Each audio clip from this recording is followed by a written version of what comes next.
Selamat malam para netizen dimanapun kita berada. Salam inspirasi bagi kita semua ya. Strategi bubarkan koalisi Anies Baswedan, AHY masuk radar cawapres Ganjar Pranowo. Ya, dalam strategi itu bisa saja seperti itu begitu kan. Ya, Partai Demokrat, PKS diiming-imingi seperti itu begitu kan. Bisa saja ya bubar begitu ya. Banyak yang menganalisis seperti itu, tapi saya rasa dari partai koalisi ya, dari koalisi perubahan, saya rasa solid sama sekali, solid luar biasa begitu. Kalau ada strategi membubarkan atau mencegah untuk Anies Baswedan tidak lagi menjadi capres begitu ya, bisa saja itu terjadi begitu. Karena apa? Karena tidak hanya beberapa partai yang kemudian untuk mencegah Anies Baswedan begitu ya, istana juga panik. Kenapa? Karena takut Anies Baswedan ya dimenangkan di Pilpres di 2024 begitu. Bayangkan begitu. Kalau Anies menang ya, wah ini akan kacau Pak Jokowi begitu ya. Bisa diadili masyarakat Indonesia begitu. Tapi inilah yang kemudian kenapa Pak Jokowi masih cawi-cawi itu. Kan itu logika kita begitu. Sederhana saja begitu kan. Ya, pada hakikatnya mengatakan begini, ya saya tidak suka dengan mencalonkan Anies Baswedan sebagai seorang presiden begitu. Kira-kira seperti itu logika kita begitu. Jadi selama ini anggapan mereka ya seperti itu, mau tidak mau Anies Baswedan dimusuhi begitu kan.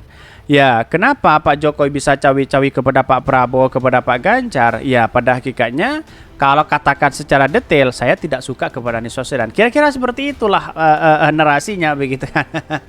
Tetapi kan sebagai bangsa dan negara kita kan harus sama-sama adil, karena Pak Jokowi itu adalah pemimpin negara, presiden kita semua begitu kan. Jangan seperti itu begitu. Tapi mari kita baca terlebih dahulu komentar-komentar netizen seperti ini. Ini komentar-komentar netizen ya, strategi bubarkan koalisi Anies Baswedan ya, AHY masuk radar cawapres Ganjar Pranowo.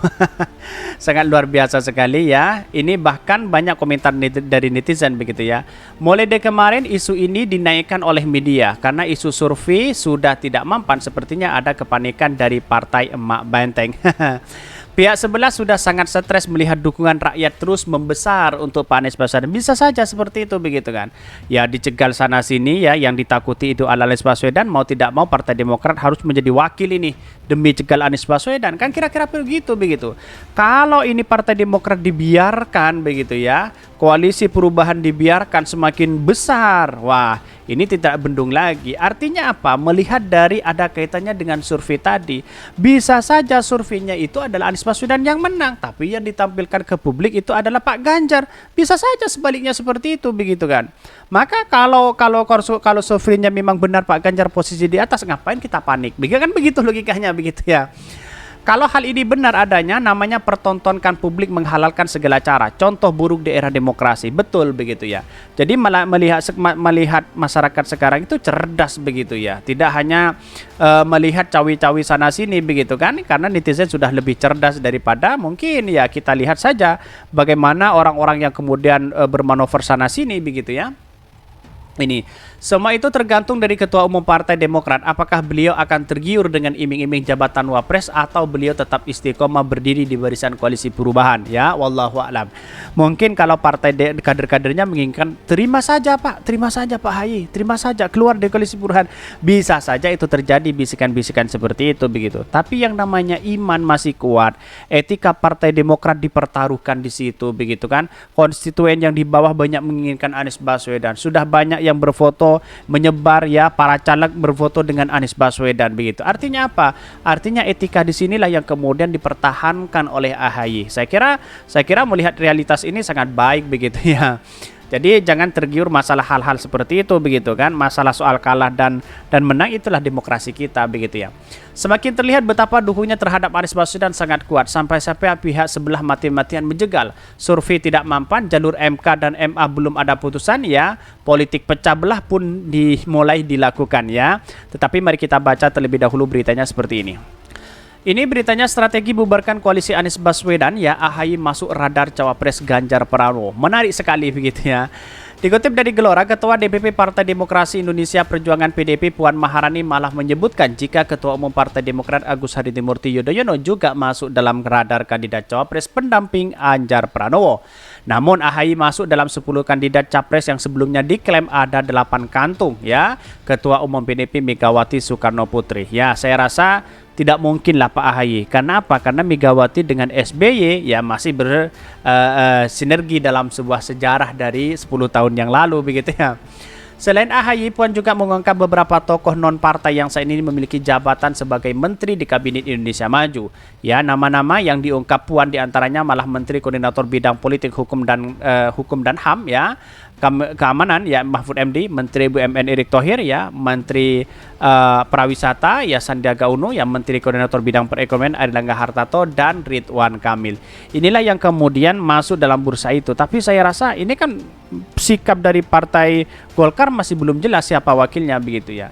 Kalau masih ada sebenarnya ya cawapres yang kemudian disodorkan oleh partai yang lain, saya kira akan memilih partai Partai Golkar begitu ya. Karena hitung-hitungannya kan di situ tambah koalisi begitu ya. Tapi saya rasa koalisi dari P3 begitu kan menyodorkan wakil, saya kira jauh untuk diterima begitu ya. Wallahu alam begitu ya. Tetapi banyak sekali pro dan kontra hari ini. Ini pencapresan nama kan banyak, ada 10 kalau boleh saya sebut, ada di media Pak ya, Mahfud MD juga ya salah satunya begitu. Tapi Mahfud MD begitu kan tidak mau untuk menjadi wakilnya Pak Anies Baswedan begitu. Katanya begitu ya.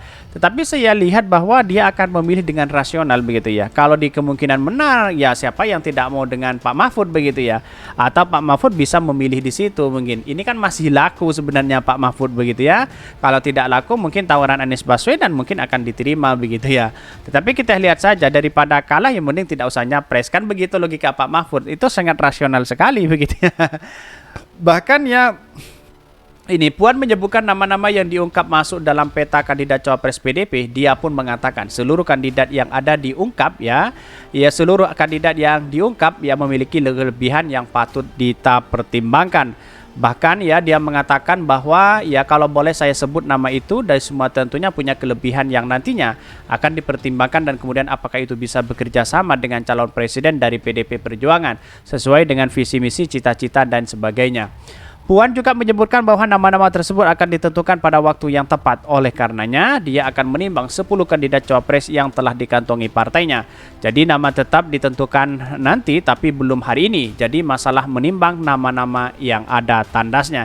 Ini sangat menarik sekali begitu kalau memang benar AHY ya sebagai pencegalan begitu kan, atau strategi untuk membubarkan koalisi Anies Baswedan, bisa saja itu terjadi begitu ya. Padahal ini disampaikan oleh Puan sendiri begitu kan.